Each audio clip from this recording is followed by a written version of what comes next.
গ্রামের নাম ছিল শালবন। গ্রামের পাশ দিয়ে একটি পুরনো কাঁচা রাস্তা চলে গেছে। দিনের বেলা রাস্তা দিয়ে অনেক মানুষ চলাফেরা করলেও রাত হলে কেউ সেই পথে যেতে চাইতো না।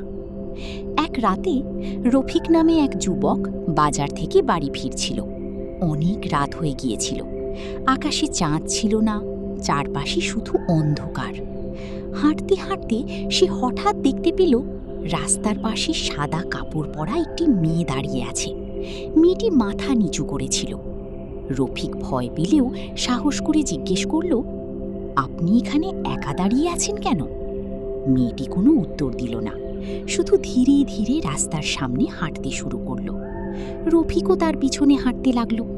কিছু দূর যাওয়ার পর সে লক্ষ্য করল মেয়েটির পা মাটিতে স্পর্শ করছে না। রফিকের বুক ধড়ফড় করতে লাগল। সে আবার তাকাতেই দেখল মেয়েটি হঠাৎ অদৃশ্য হয়ে গেছে। ঠিক তখনই তার কানের কাছে ফিস ফিস করে একটি কণ্ঠস্বর শোনা গেল, এই পথ দিয়ে রাতে আর কখনো যেও না।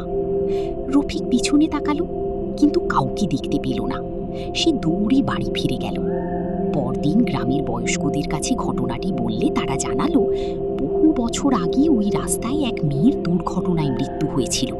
তারপর থেকে মাঝে মধ্যে গভীর রাতে তাকে দেখা যায়।